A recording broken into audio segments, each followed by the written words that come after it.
suggestion man lang natin. Kasi mas marurunong kayo, mas magagaling kayo dyan eh. Kaya lang, you are creating controversy sa kakakadaldal ninyo. Bakit kasi kailangan i-announce ninyo yung mga pagpo-purchase natin ng mga armas sa Amerika? Bakit hindi na lang tayo bumili at iposisyon ang lahat ng mga armas, kahit anong uri ng armas? Kasi anyway, territory natin ito na sinesecure natin. No need to announce. Ito naman po yung bago naming product na binibenta online. iGlow Serum Whitening po siya. Tingnan ninyo yung epekto sa aking anak na architect before and now. Yung mga inquiries po ninyo, dumiretso na lang kayo sa kanyang Facebook account, Riz Maravillas. Mabuti mga kababayan, sinupla ng ating National Security Advisor. Itong si Mao Ning. Yan po si Mao Ning. Yung Chinese spokesperson po.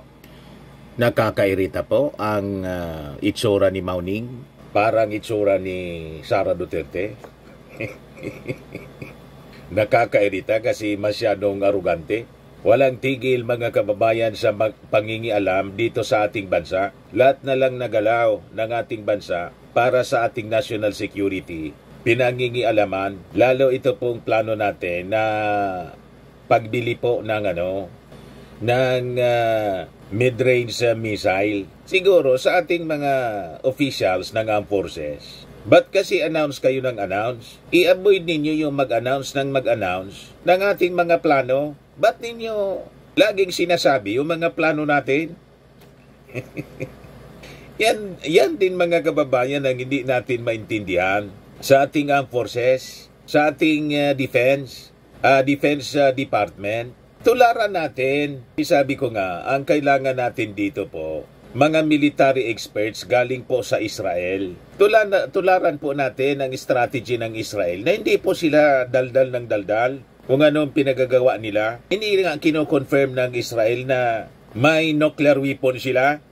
Basta sabi ng Israel, pag pumasok kanya kayo rito sa amin, may paglalagyan kayo. Kasi we have our ultimate weapon. Hindi man kino-confirm kung ano yung ultimate weapon nila. Basta niya mag-aalo ang balat sa tinalupan. Hindi kami papayag na mawala yung aming bansa. Dapat ganun lang po.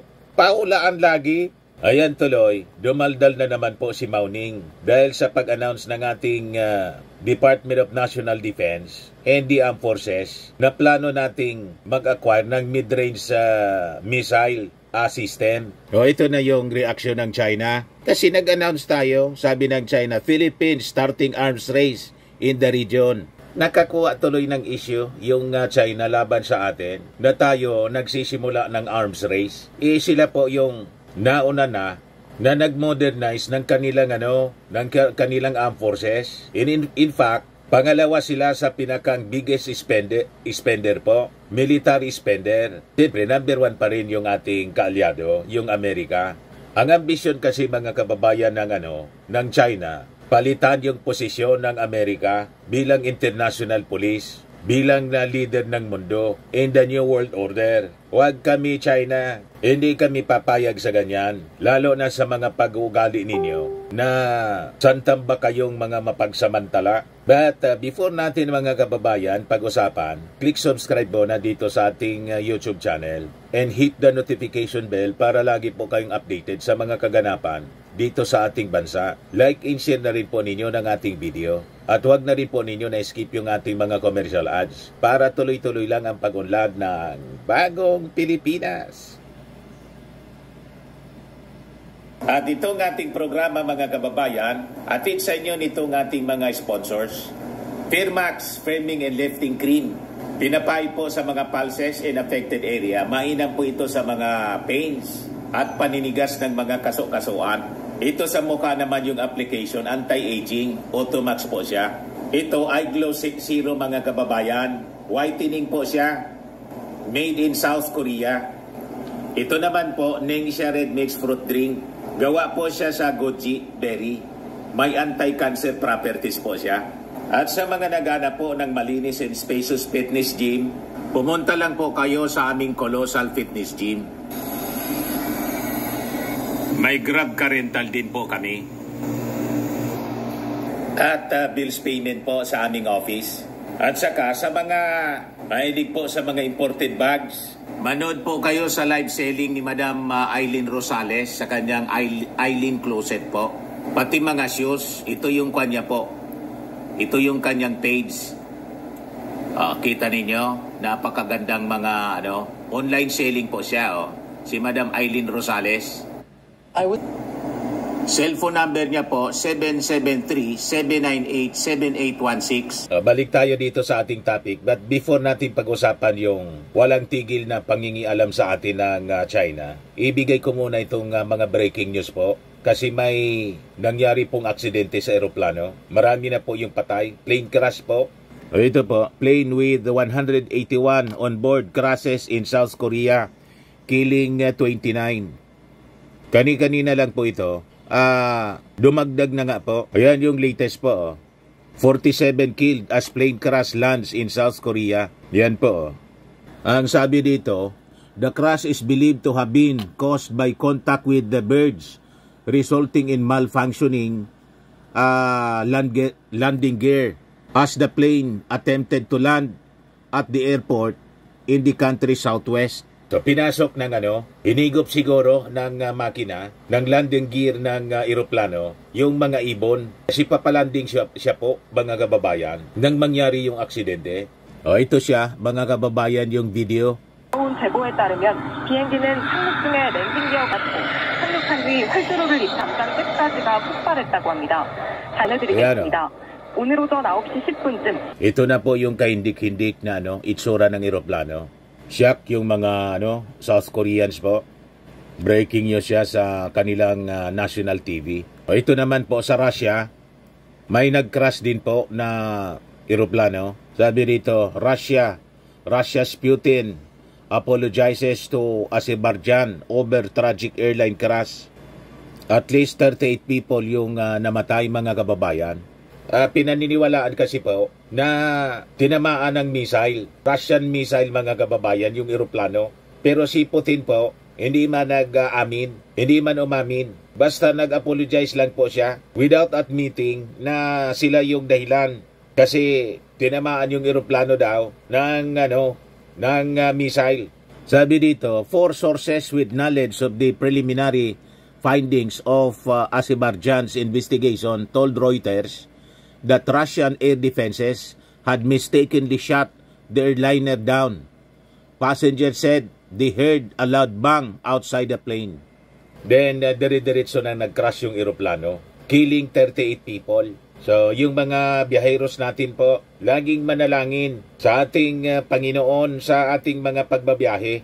Lalo, siyempre, maraming travelers ngayon, in and out of the country. Yung iba kasi, yung mga nandito, nagta-travel abroad para magbakasyon.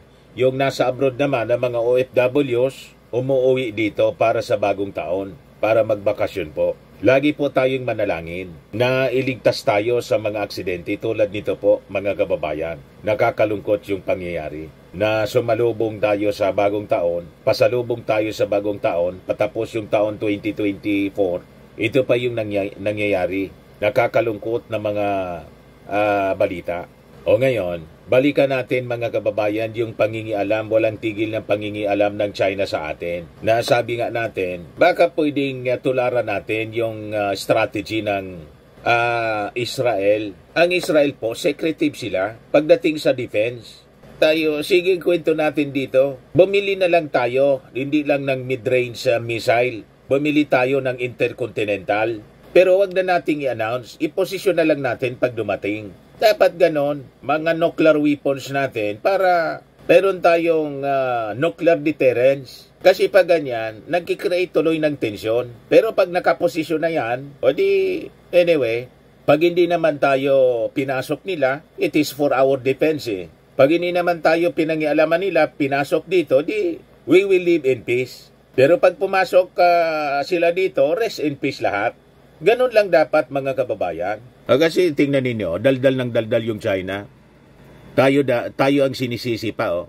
We're starting daw an arms race dito sa region. ilang dekada na sila yung nagsimula, mga kababayan, ng arms race. Nag-modernize sila, nag-modernize ng kanilang armed forces. Hindi man tayo nangingialam. Pati yung territory dito sa West Philippine Sea, sinakop na nila, nilagyan na nila ng military base. You see? Pagkatapos tayo pa yung mali. Tapos binabaliktad tayo. O tingnan ninyo. China urges Philippines to return to peaceful development. Tayo pa yung pinagsabihan ng peaceful development. Sila yung padala ng padala, mga kababayan, ng Navy warship dyan sa West Philippine Sea para ibuli po tayo. Pero tayo, mga kababayan, Coast Guard ships pa rin ang ginagamit natin. Kasi ayaw ng ating Pangulong Bongbong Marcos. Hindi man niya gira, Bernat Atwar, at hindi tayo makikipag-gira sa China. Tapos ngayon, ang sinasabi ng China, tayo daw yung bumalik sa peaceful development. Kita ninyo, mga kababayan, ugali ng China. Kaya wag tayong naniniwala sa kanilang mga sinasabi. We just continue with our own activity to secure our territory. Kaya tama din itong sinabi ng National Security Advisor natin. China must not interfere in typhoon purchase. Kailan nga po, may issue yung China sa atin kasi announce tayo ng announce, Secretary Anyo. Ayan, sabi ni Secretary Anyo, National Security Advisor. Sabi niya, ito anyang missile launcher na to, i-deterrent, not a security threat. The decision to acquire the Typhoon missile system is only for the Philippines to make and not for any other country to interfere with. Sabi po ni Anyo, as a sovereign nation, Anya, the Philippines has the right to determine the most appropriate measures to safeguard its security and the well-being of its people. Tama ka po, pero ito, suggestion man lang natin. Kasi mas marurunong kayo, mas magagaling kayo dyan eh. Kaya lang, you are creating controversy sa kakakadaldal ninyo. Bakit kasi kailangan i-announce ninyo yung mga pagpo-purchase natin ng mga armas sa Amerika? Bakit hindi na lang tayo bumili at iposisyon ang lahat ng mga armas, kahit anong uri ng armas? Kasi anyway, territory natin ito na sinesecure natin. No need to announce. Ayan tuloy, dumaldal si Mauning. Hindi daw sila mauupo lang. Habang under threat daw yung kanilang security interest. Sabi niya, the Philippines will be hurting its own interest if it keeps refusing to change course. Sabi ni Barbers, anong gustong mangyari anya nila? Baka niya gusto nila, sa kanila tayo bibili ng armas. Should Philippines buy missiles from China? Baka mabudol tayo, sabi ni Barbers. Barbers had this to say amid China's supposed meddling in the Philippines' plan to acquire mid-range missiles and other armaments from the United States. Sabi ni Barbers, baka niya siguro ang gusto ng China, sa kanila tayo bumili ng mga military weapons na kung iisipin, baka mabudol tayo dahil kilala sila sa pagpaproduce ng mga counterfeit o peke na mga gamit, mga kagamitan from head to foot. Bakit naman tayo bibili sa kanila? Baka yung armas, pag pinaputok, iikot siya. Imbes diretso sa mga Chinese, puputok siya sa ating mga pagmumuka. Diba? Guided missile na imbes mga kababayan sa kalaban, sa kanila, yung ang diretso sa mga kampo natin. Kasi yung ginawa nilang armas, kontrolado nila, robotic. Sila yung may control ng technology. Pag pinaputok, imbes diretso sa kanila, diretso sa atin, sa ating mga kampo, sa ating mga military base ng Pilipinas with America. Payag kayo sa ganon? Ngayon, sabi ni Anyo, walang katotohanan niya itong claim ni Mauning. It was unfounded and pure speculation na ito is for our offensive. Sabi po ni Anyo, just like any other nation, the procurement of defense systems, including the Typhoon missile launcher, is a step towards strengthening our deterrence capabilities and ensuring that we are prepared to defend our territory when required. It is important to emphasize that the systems are meant to bolster our defensive posture in line with continued modernization of our armed forces. Ang gusto ng China, mahina lang tayo para kaya-kayanin tayong ibuli. At sila yung magdidictate ng mga terms kung saan lang tayo pupwede. Hindi naman maaari ang ganon. This is our country, this is our territory. Gagawin natin yung nararapat para sa atin without interference from any country. Kung bibili tayo sa Amerika ng mga armas, it is because yung Amerika, barkada natin at may defense treaty tayo sa kanila. It is legal, mga kababayan. And it is for our defense. Inang mag-modernize mga kababayan ng kanilang military, ang China. Hindi man tayo nangialam sa kanila. China steps up military spending. So according to data, China has increased its military expenditures by almost 900% since noong 1992 at around 300 billion US dollars in 2022. The Chinese spent significantly more than the Russians, around 72 billion US dollars. But their spending was still well below that of the US, around 812 billion US dollars. Pero yung China, mga kababayan, is the second biggest spender in total military budget after the United States. Kaya masyado silang na-insecure, mga kababayan, kasi tinutulungan tayo ng Amerika. Pero sa kanilang modernization ng armed forces, hindi man tayo nangialam. Kaya yung akusasyon nila na we are starting an arms race, sila po yung nagsimula. Kung nag-modernize sana sila ng kanilang armed forces, pero hindi sila nangialam dito sa ating territory, wala man problema sana. Di magbabarkada lang, nagninegosyo lang tayo. Kaya lang, ang interest nila po, mismo ng yung ating bansa, gusto na nilang gawing province. Nakikibarkada sila. Ang intensyon, mga kababayan pala, sa pagbarkada, pagsamantalaan yung ating mga pag-aari para sila yung magkinabang. Hindi yung mga Filipino. Namakyaw sila, mga kababayan, ng mga properties. Mabutit na discovery ng Quadcom. Ginamit yung Pogo para sa kanilang maitim na plano to weaken our country sa pamamagitan ng pangingialam sa ating bansa, pati yung ating politika. Kaya sabi natin, mga kababayan, reject all politicians allied to China. Yung mga pro-China na mga politiko po, wag nating iboto. Mga traidor po sila sa ating bansa. Malinaw po yung report dito, mga kababayan. Sabi dyan, still, the Chinese spending spree has raised eyebrows worldwide. It came back into the spotlight last week when the reference to a peaceful reunification with Taiwan was dropped from a government report presented at the Chinese National People's Congress. At the same event, it was announced that the Chinese defense budget was to grow another 7.2% in 2024. The South China Morning Post out of Hong Kong reports that the Chinese military budget has pivoted towards combat readiness and preparations for war. Part of the increased Chinese military investment is going towards more advanced technology, science, logistics, key weaponry, and equipment, sabi po sa report.